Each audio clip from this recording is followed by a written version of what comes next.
Greetings, fellow humans. My name is Alistair Lord, and welcome to the Renaissance Yorkshireman interview. Today, I'm interviewing a friend of mine, Claudio Finizio, and we met at Loughborough University, where we were both taking an MSc in water and environmental management at the Water Engineering Development Centre, also known as WEDC. And then we went on different paths, and Claudio was an engineer before he did his master's degree and had already worked in development. And afterwards, he ended up working for several years for the UN, including 4 years in Mauritania. And I'm interested in talking to him about his experiences in working with the UN abroad, and also the kind of psychology of the people who work for organizations like the UN. So, Claudio, would you like to briefly introduce yourself? Yeah.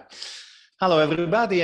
Thanks, Alistair. So, yes, my name is Claudio Finizio, and actually I worked for 12 years in the so-called humanitarian or expatriate realm. So the whole thing started in the mid-90s. We're talking about something that took place 25 years ago. I had an interest about widening my views beyond, let's say, beyond Europe, I would say. And bear in mind that we're talking about a period before the internet. So when going abroad would really mean to go abroad, to have no real telephone communication, and of course smartphones and all the social media were 10 years to come. So being Italian, of course, when you're interested in this kind of stuff, there is a huge presence of the Catholic Church. So those days there were still several stations from the Catholic missionaries, and I began doing a summer camp in Kenya in 1995. After that, I found the whole thing quite interesting. And so I joined some non-governmental organizations and eventually moved to Tanzania to do rural water supplies in the, African savanna. After a number of years in Tanzania, I came back to Europe and studied specifically water supply systems, and that's where I met Alistair in the year 2001. After that came the 9/11 events, so I was sent to Afghanistan for a rehabilitation project, again in boreholes and water supply systems in post-war area. Later, I spent some time in Lebanon, more specifically in the Palestinian refugees camps. And after that came the opportunity to join the United Nations, and this was part of a project called Armada, run by the United Nations Development Program, which was aiming to select two international people to be sent two international people for each African country office. And the underlying idea behind this project was to improve the capacity in these country offices, essentially in order to meet the Millennium Development Goals. Through this Armada project, I was sent to Mauritania with the United Nations Development Program, and there I spent 2 years and a further 2 years with the World Bank. So that adds up to overall 12 years of international experience in humanitarian, and after that I came back to Italy doing quite different stuff. But and today we want to talk about those 12 years in the past, and especially now, Alistair, you will tell me which topics we shall touch on. Yeah, so really one of the main things I'm interested in with organizations like the UN is the kind of psychology of the people who work there. So in your experience of working with the UN and the World Bank, what's the drive of the international staff who work for them at different levels? Okay, of course, that's a very interesting question. Of course, I want to highlight the fact that, well, my experience is 4 years only in this Mauritania country, but more specifically, what I want to say is that in my case, I joined the UN in this very special Armada project. So we were directly contacted by the UNDP headquarters in New York, and before being sent to Mauritania,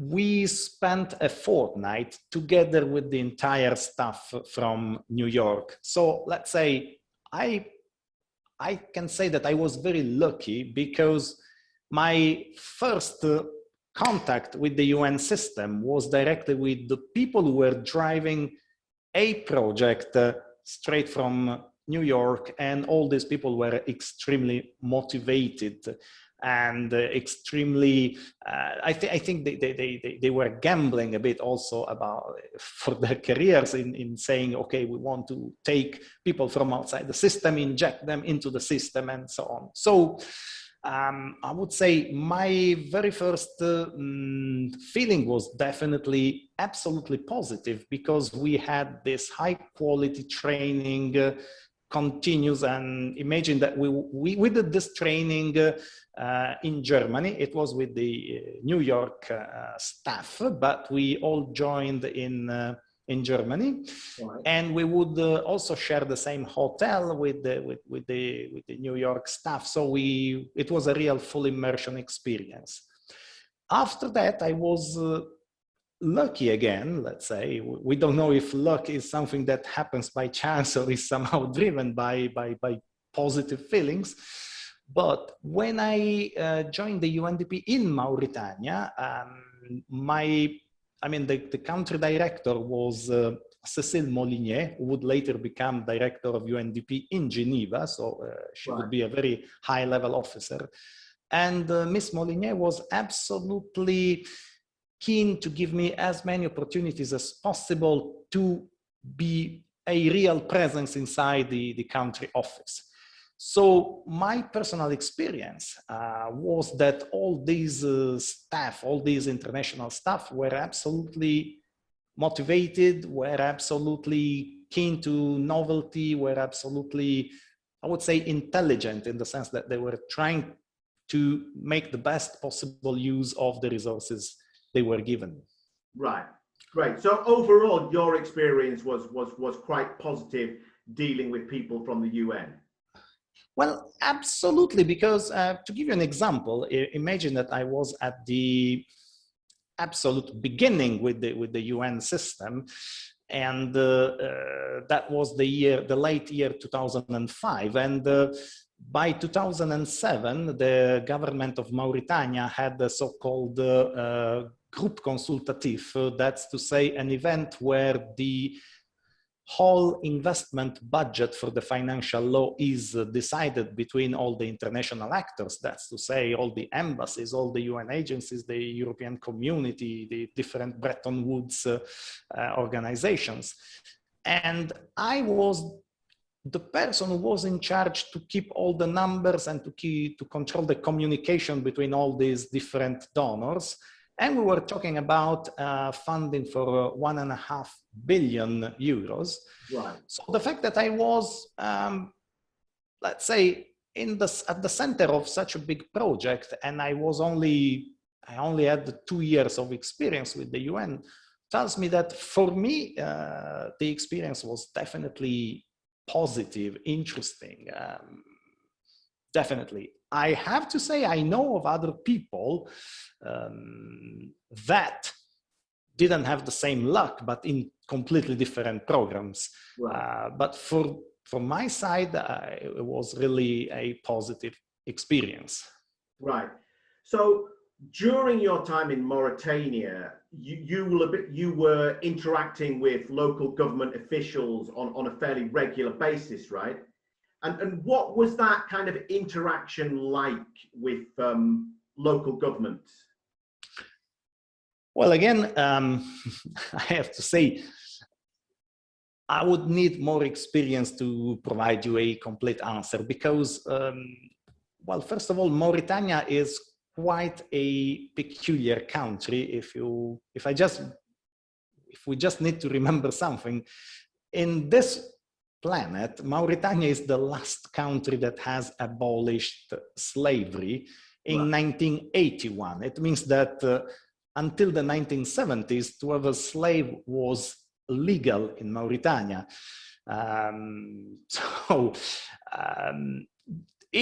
Mauritania is a bit of a difficult country. I remember at the beginning that the deputy country coordinator, who was a woman from Tunisia and almost naturalized as French, and she said, I never witnessed so much distance between the international staff and the local staff and the local government in any other duty station I served. Right. So I think that this is a good introduction to clarify the situation. Let's say during my 4 years overall 4 years in Mauritania, we had 2 coups d'etat. So more often than not, whatever was started with the government would then be interrupted, abruptly overturned, changed. What can I say? I had the feeling that the local government was really considering the international presence as a bit of a nuisance. Right. Now, bear in mind, we're talking about the year 2005, and in 2005, oil was discovered in Mauritania, which meant that when I came to that country, it was also the first year that also the big oil companies put their tent in the country. So everything was changing. And of course, as you can imagine, not only the cost of life more or less increased fourfold for at least for international stuff, but of course there was a windfall of money that was coming, and I cannot really say that the government was very, very, very cooperative. Of course, then we can say that some people were nice people, some others were a bit more open in making us feel as almost intruders, but whatever.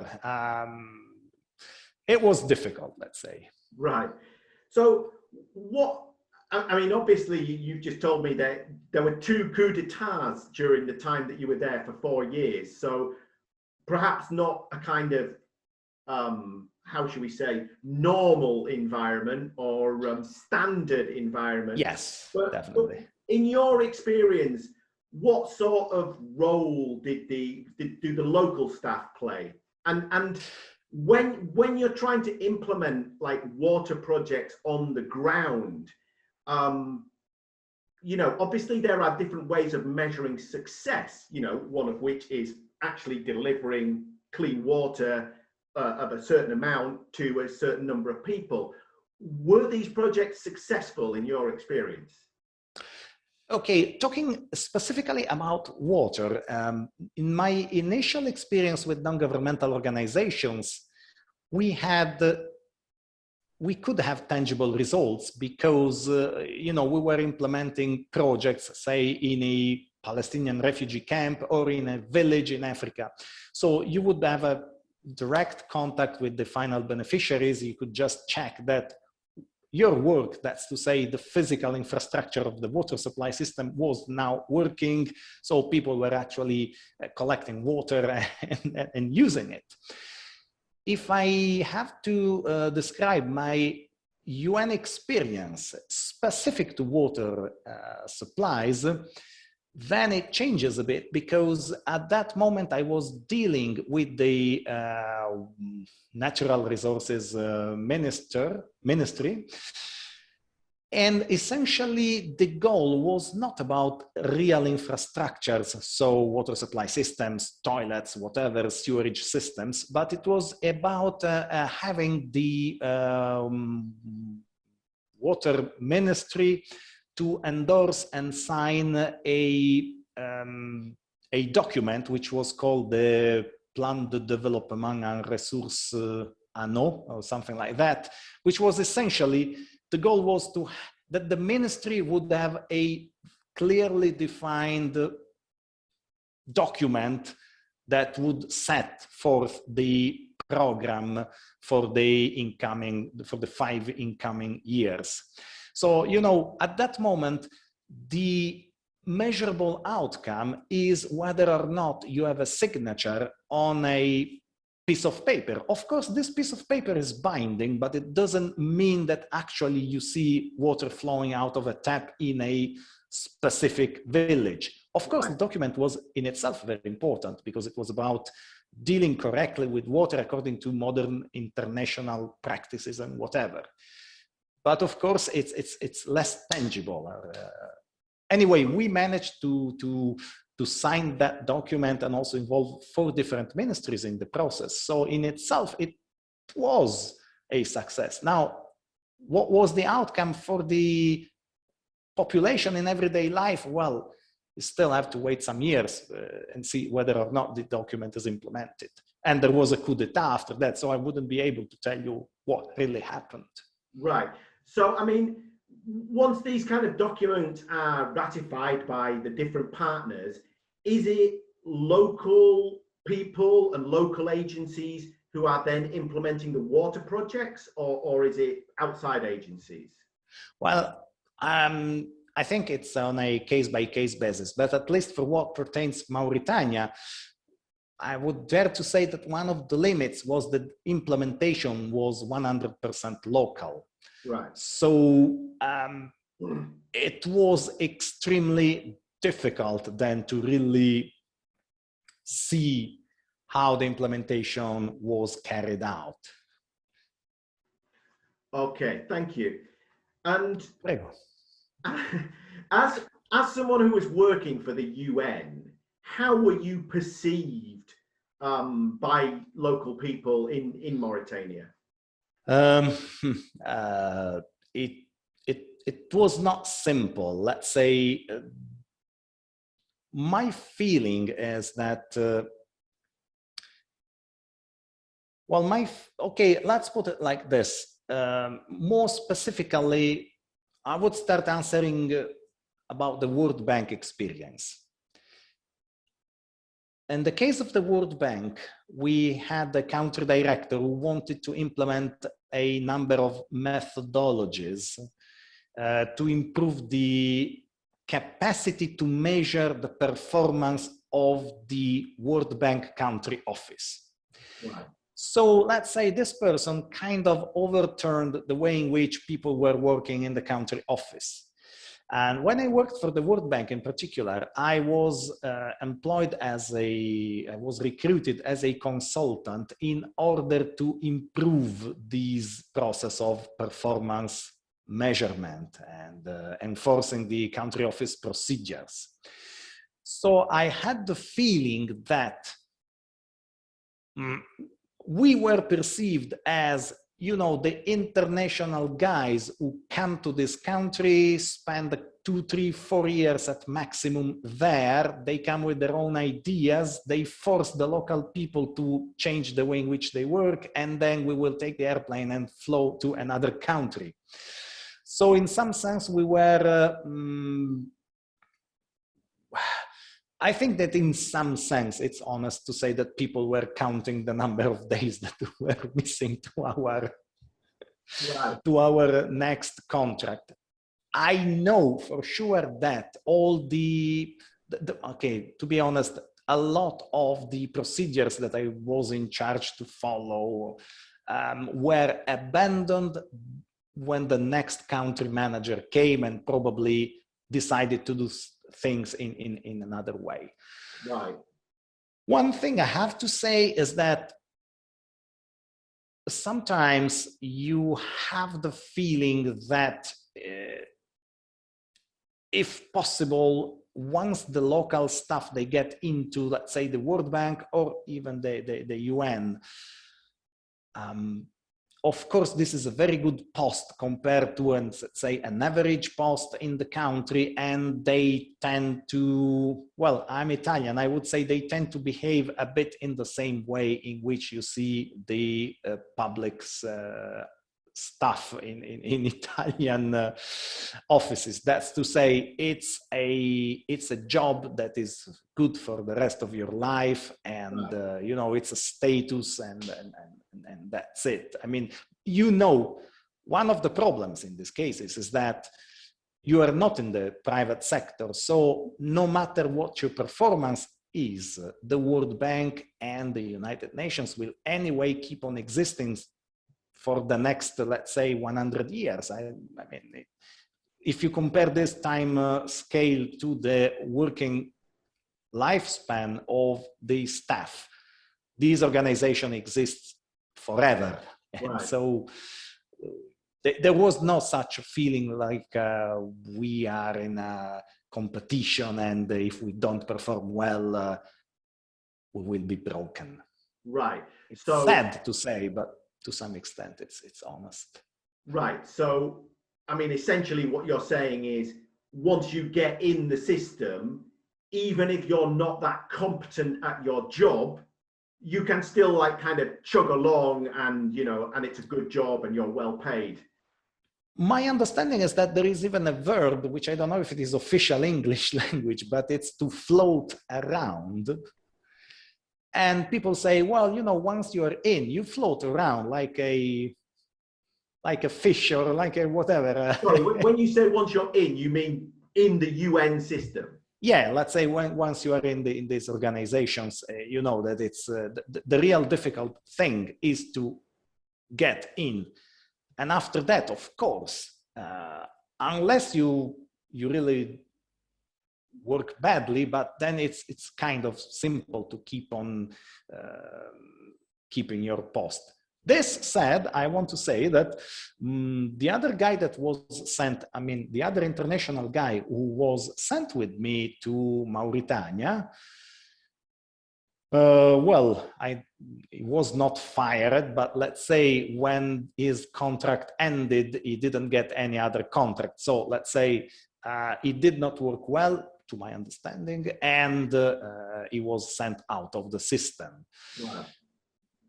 So people do get the boot then from the UN? Yes. Okay, now you mentioned quite early on that the director you were working under, Cécile, what was her name? Cécile Molinier. Right, and she's quite high up in the UN now. And your experience of dealing with her is that she was quite, you know, she was genuinely trying to improve things. Yeah. Now, when you were dealing with other people who were kind of high up in the UN system, was your experience similar, or did you find that their motivations were often different? I would say that there are, I would see, three typologies of international staff. Well, one is, I would say, the intelligent approach, if I can so say, and I would say that this is the case of Cécile, because when she was appointed country director for United Nations Development Program in Mauritania, it was kind of shortly before the first coup d'etat and the discovery of oil. And what she actually did was that, without trying to be invasive in what was going on in Mauritanian politics and whatever kind of power balance between the different tribes in the country, she provided the services that the UN was capable to provide, and she was able to make a connection with the important politicians, and she was able to help these new politicians after the coup d'etat to try to do better their jobs, but really never being invasive. And in this way, I think it came out very seductive, because then the government was happy to have somebody, the UN, that was helping. Also because after the coup d'etat in Mauritania, for the first time, the national television started doing interviews to the high ranks of the government. Some of them were were unable to answer to questions. I mean, there was some sort of minimal turmoil. So I would say the first typology of international staff is I would say, the one that is capable to understand the historical moment, the political scenario, and to understand the breadth and the limits of the intervention she or he can do in that moment. And that it was absolutely good. And then she was very keen to use all the resources that she had. So, for example, me and this other colleague that we came more or less in the same period in Mauritania.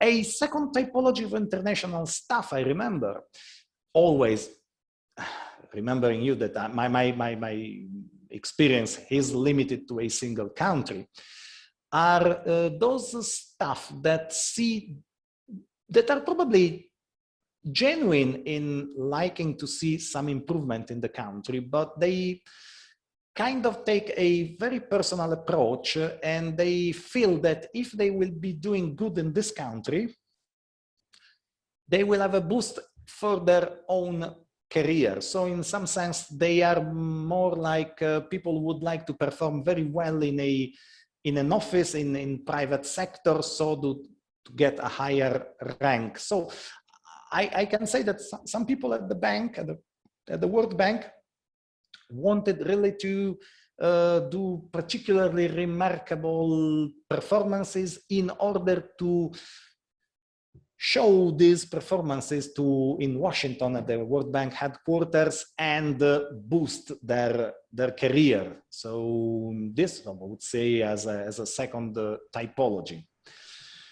And a third typology of international staff I remember, but this is really a recollection of my memories from those times I would go to Washington on a mission, are those people who are extremely frank. They understand that there is a system that is the UN plus the Bretton Woods organizations, and they exist since the end of World War II, and they will continue existing. So they will tell you exactly, listen, these are the limits of the organization in historical terms. I remember, for example, on one occasion, I was sent to Washington in order to propose a certain approach to benchmarking the performance of procurement for the World Bank contracts. And the answer was, that's very interesting, but unless you get an interest for at least 40 or 50 countries around the world, nothing will move. And they were quite honest. They told me, do you have the political strength to come here with the signature for 40 different countries? Well, that will sound interesting and we will be backing you. Otherwise, no. So I would say they are blunt, but they're honest in this way. They see the limits and that's it. Okay, so Claudio, you also, after you finished in Mauritania, you wrote an analysis about water and sanitation delivery by the World Bank in different countries. And yes, your findings were, as I remember you telling me, were rejected by the World Bank, despite the fact that, like, you approached this in a kind of neutral manner, trying to give an honest analysis. Could you tell us a little bit about your experience of that, and give us the full name of the paper that you wrote? Oh yes, of course. So the study.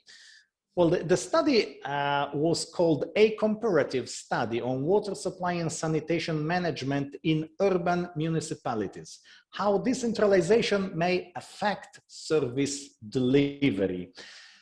So I want to say this was quite an interesting study I did, because I was the chief the director, let's say, of writing this piece. And I found 6-7 people that were keen to work with me. And we did a study on 6 different countries around the world. So we had very different countries, such as, I remember, of course, we did Mauritania, we did England, we did Bangladesh, and we did, I don't remember exactly now what we did in Latin America. But let's say it was a huge study, because we did 96 interviews around the world. So from 4 continents out of 5, I mean, was only Australasia was the only one that was taken away. Now, the problem is the following. I was writing this study, of course, after having spent 8 years in doing water supply and sanitation on the field.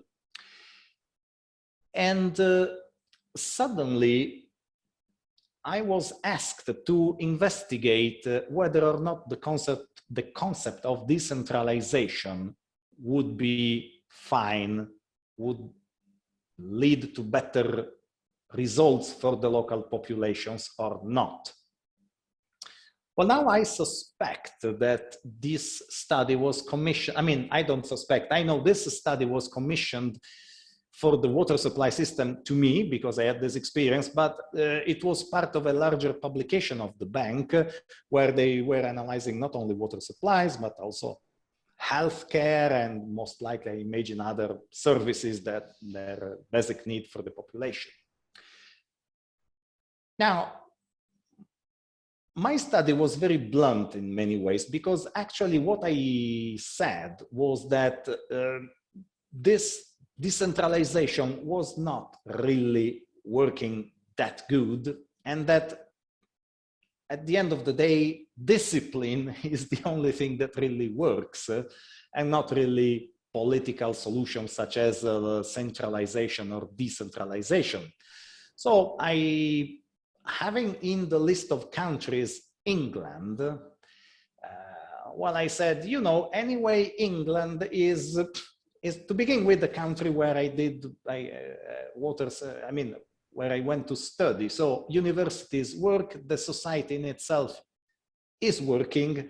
There is a limited amount of chaotic or unpredictable behavior. And so at the end of the day, the quality of life is good compared to the average in this planet.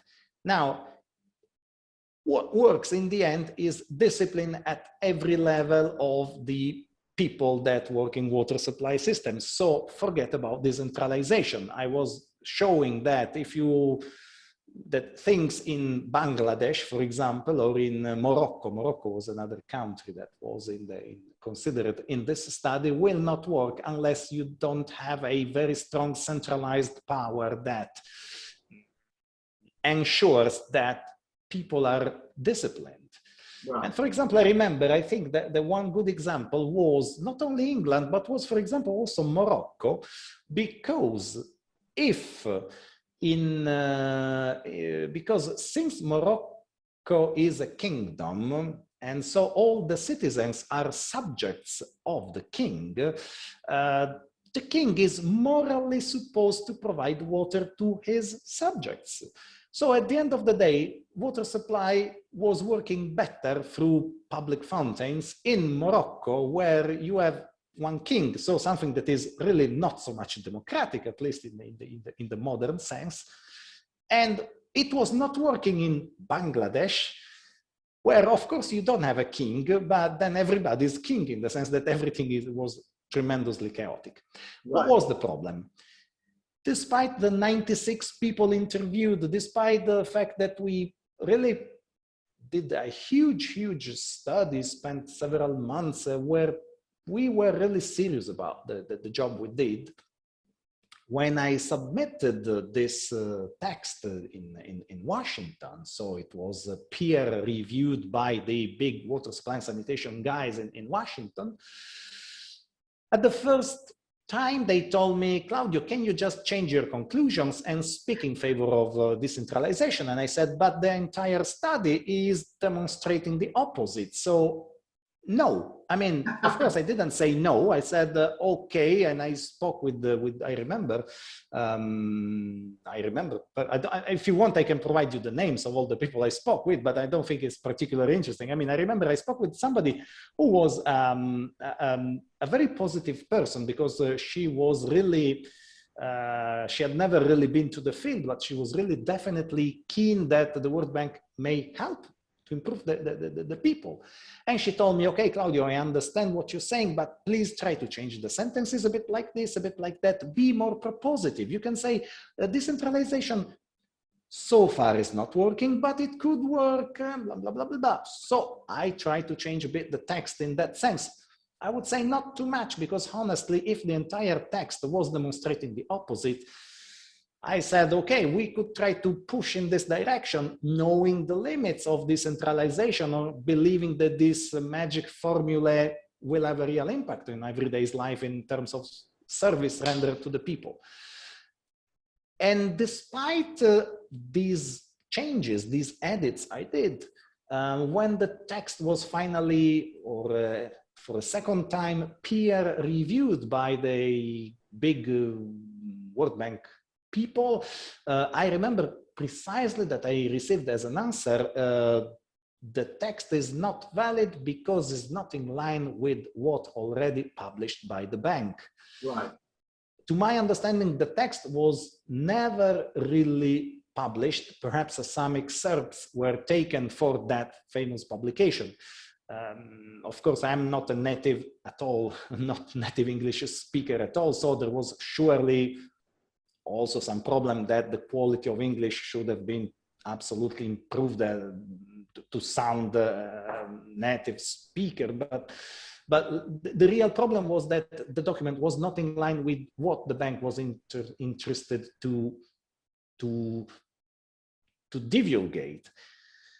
It might be interesting, the fact that 5 years later, when I did my master in political sciences in Geneva, I took that same studies, modified it a little, and used it as a final paper for my political science studies, and it was accepted. Right. So essentially, if I'm understanding you correctly, what you're saying is they already knew what conclusion they wanted, and you came along with a paper that didn't fit the conclusion that they wanted, so they just kind of binned it, essentially. Well, actually, yes, they asked me to modify the text, but in my opinion, it was really not really easy. I mean, of course, the bank was very... Bear in mind that the World Bank was also, at those days I was still in Mauritania, so the bank also covered my travel expenses to come to Washington and do a public presentation of the entire study to an audience in Washington. So they were very friendly in this sense. But then they told me, sorry, Claudio, your study is not helping the bank in the direction of the politics that the bank wants to push. Right. So we are sorry. It's not going to be published. Right. So in a sense, what I'm hearing is that there's a kind of disconnect between what the World Bank sees or wants to see and the actuality on the ground in many of these countries. I wouldn't say that this is only a... I mean, of course, my experience with the bank is limited, and it's a bit as if you would asking me just to draw a conclusion about the way in which a bank behaves just from somebody who has never published anything with the bank. So what I would like to say is that I had the feeling that the real disconnect is a bit generalized, because essentially speaking very openly, what works is hard work and discipline. And there might be a reason why Japan was carpet bombed in World War II, and in 10 years' time was a economic superpower already. There is a sense that we have, I don't know if this is something that started from the 1950s, 60s with the decolonization, but the idea is that the more you trust the local population, the better it is. So decentralization is good, so democracy is in itself good, so local government is in itself good. These formula, in my opinion, they represent a bit of disconnect, because they forget a very important ingredient in the whole thing, is that there is that social tissue that everybody wakes up in the morning with a precise sense of discipline and of working for the community. If that is missing, the only thing that, in my understanding, works is somebody who is strong and not necessarily democratic. The example of the water supply system in Morocco was a case in point. I could bring another example, which was in Afghanistan, where the local big landlords, they vest an important role in the society exactly because they're capable to have their water well in good order 12 months in the year, and it's thanks to that and other things that they have this important role in the society. And this has nothing to do with democracy. And so discipline works better than decentralization. It was something that at the moment is not really published, I would say, by any of these. Right. Nobody says that. So the key issue is not, is it democratic or not democratic? The key issue, in your opinion, is, are the people skilled? Are they going to work hard? Is it well organized? I would say so. I mean, I'm always thinking that whenever, I mean, I've never been, I know you lived a lot in Southeast Asia. I mean, I've never been in Southeast Asia, but I know that these economic tigers of Southeast Asia, they produce a lot of stuff. And I know that there is a big sense of order, or again, of discipline. I think in Korea, nobody wants to take their mobile phone with the ringing, but it's always vibrating, because this would be disturbing. I mean, this sense of, yes, of discipline, of public space, of not, of being respectful of the others, I think it's working much better than this formula of democracy, of decentralization. Right. This is the way in which I feel.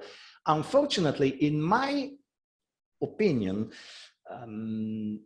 I don't know if there is a political interest in pushing this concept of democracy and decentralization as the key factor to improve the quality of life on this planet. But also, I saw a lot of people, whenever I would go to New York or Washington, that have too little experience of the ground. So they're absolutely in good faith, but they miss the point. In some sense, I think, if I can say there is something that is interesting about my experience, is that I started with a summer camp with the Catholic missionaries, and then I spent 4 following years in African savannah during cholera outbreaks and so on. And only after that, I went to the UN. So I could always weight my judgment based on the ground experience. Right. Some people, unfortunately, they're missing this. Okay. So those kind of technocrats who are in Washington but have never done any work on the ground in developing countries, they don't really know how things work. They have a kind of imagined idea of how it works.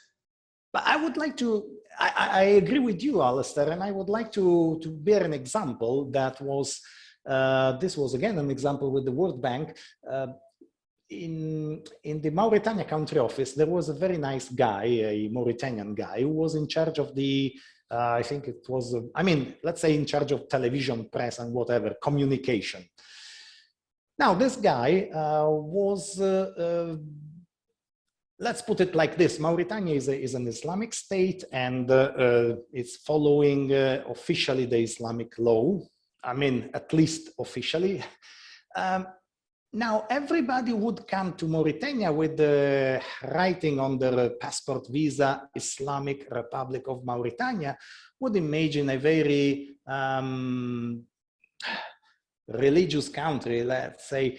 And now they were meeting with this guy, and this guy, the first thing he would do was to talk about music and invite them to the only disco that we had in Nouakchott, the capital city of Mauritania, and so on.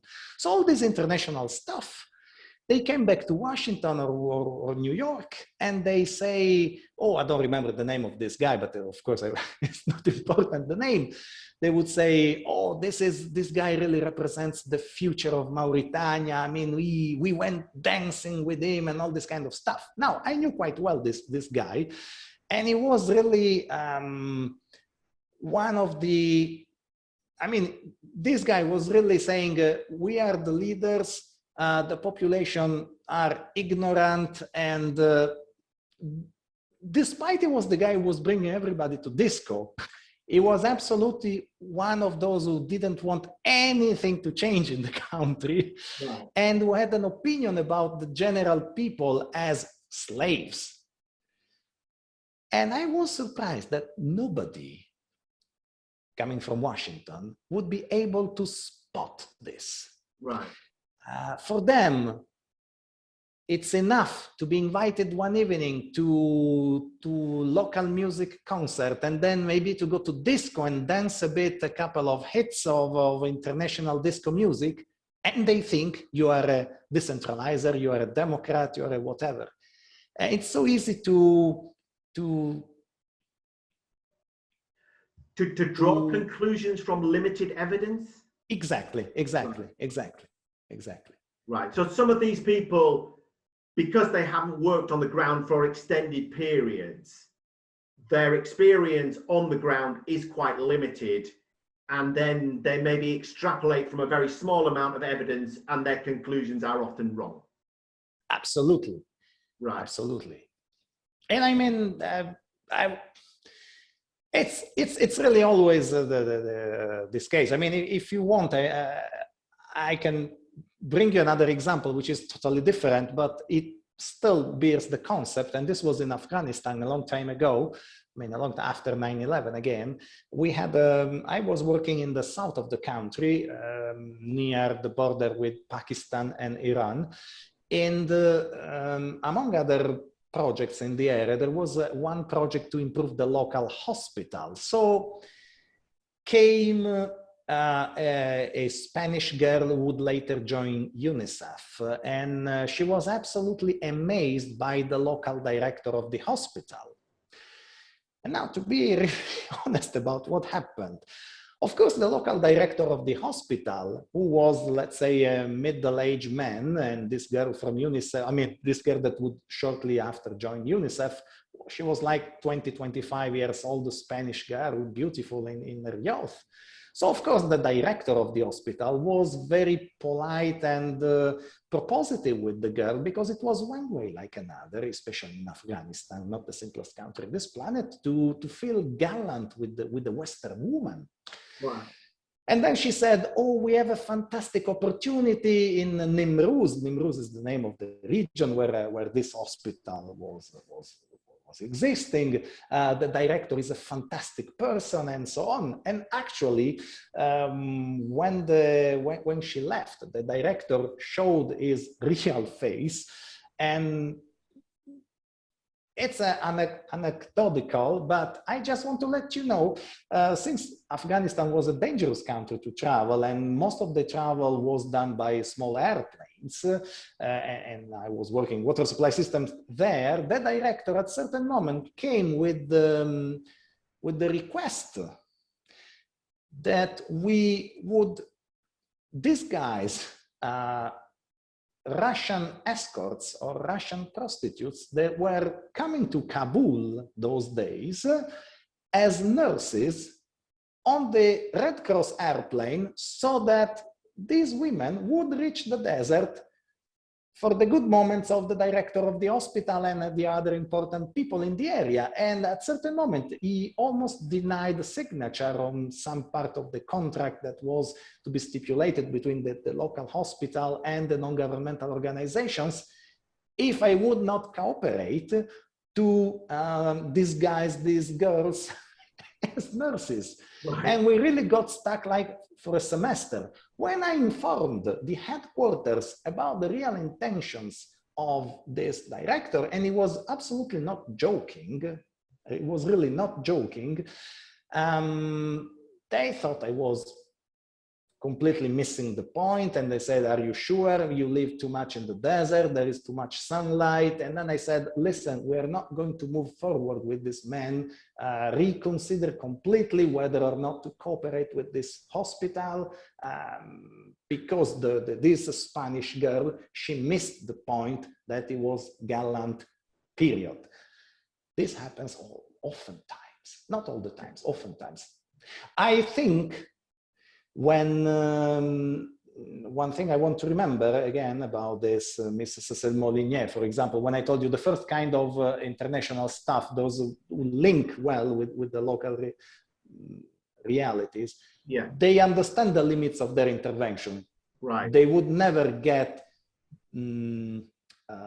confused by this kind of things. They would perfectly understand if there is a second interest behind in the local parts. Okay, so those members of staff with a greater experience on the ground and who can kind of lift themselves up and see it from a kind of wider and broader perspective tend not to get hoodwinked and tend to be able to see, you know, what can be done and what can't be done much more realistically. In fact, I agree with you. I mean, you got it right. And I would say, I think what is really important, and yes, I think something that in my understanding is a bit missing in this whole humanitarian world is, I think, what is called emotional or social intelligence. I quote from, I think, Daniel Goleman, if I remember well. Emotional intelligence from Daniel Goleman, yeah. This is something that should be improved in the years to come. And now I'm Italian, so for example, our language comes from Latin, and the word intelligent in its Latin origin, it means inte lego. That means I make knots, I make a tie, a connection in between. That's to say, I come somewhere, I read the people, I read the local situation, and I make a tie between my brain and the local situation. In this sense, intelligence, in the Latin sense, was more linked to social intelligence than to mathematical intelligence. Also because it was not so much developed mathematics in days of Latin language.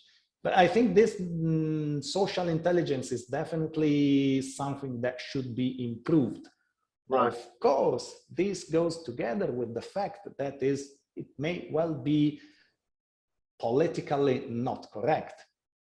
Because of course, if you start bringing the case of the local staff that brings you to the Discord, the other guy that wants to disguise the escorts as nurses, you know, you touch on the sensitivity of many people. And to some extent, you also touch on the dreams of the people that would like to a better world. And myself, when I started working with non-governmental organizations, I was a totally different person that went to Africa hoping to help and thinking that it was so simple to dialogue. And then I realized that the reality was, of course, a bit more complex than that.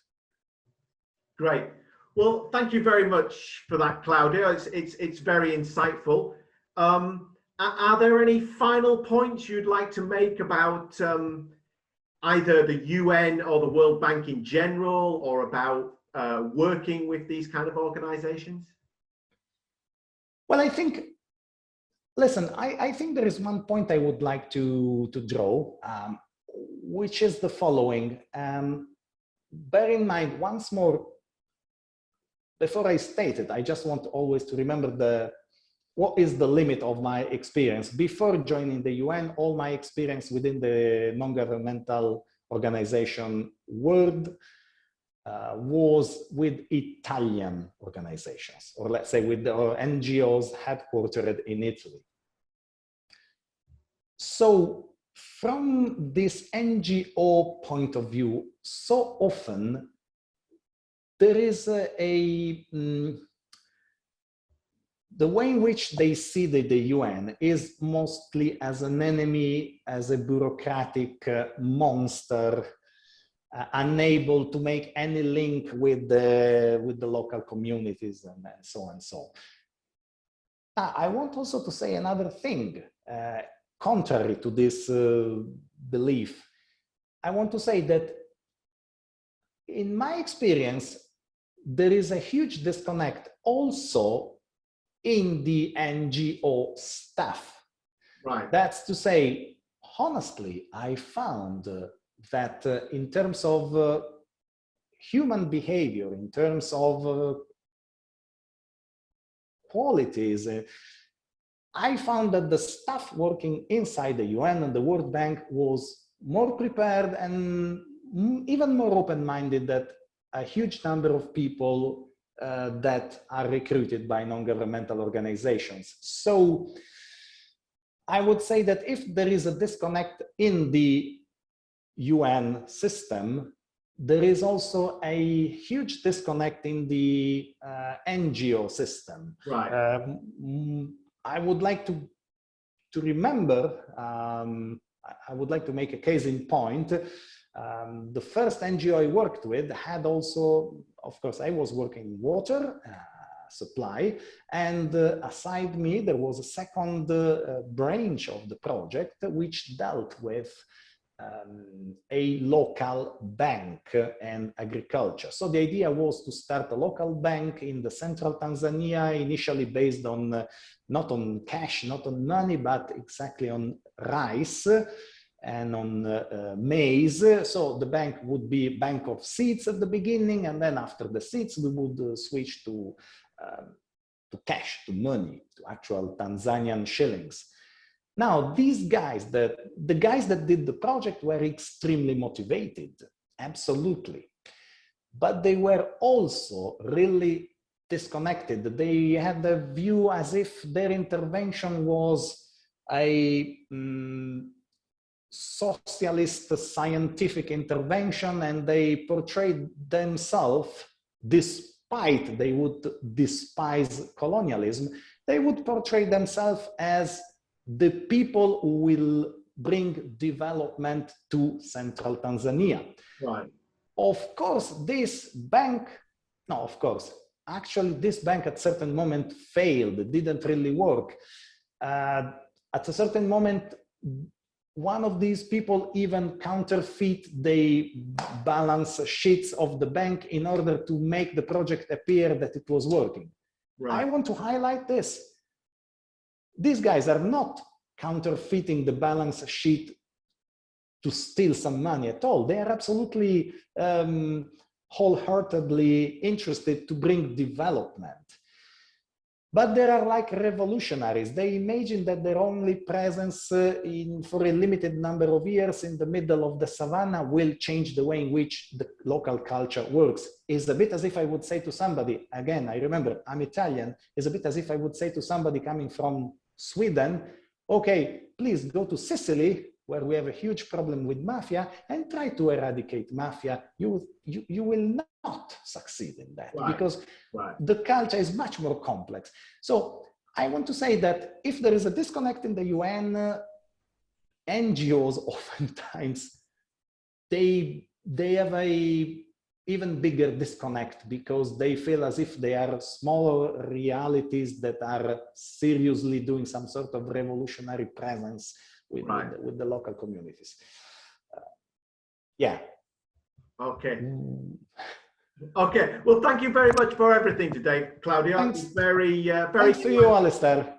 Thank you. Ciao. Ciao, ciao.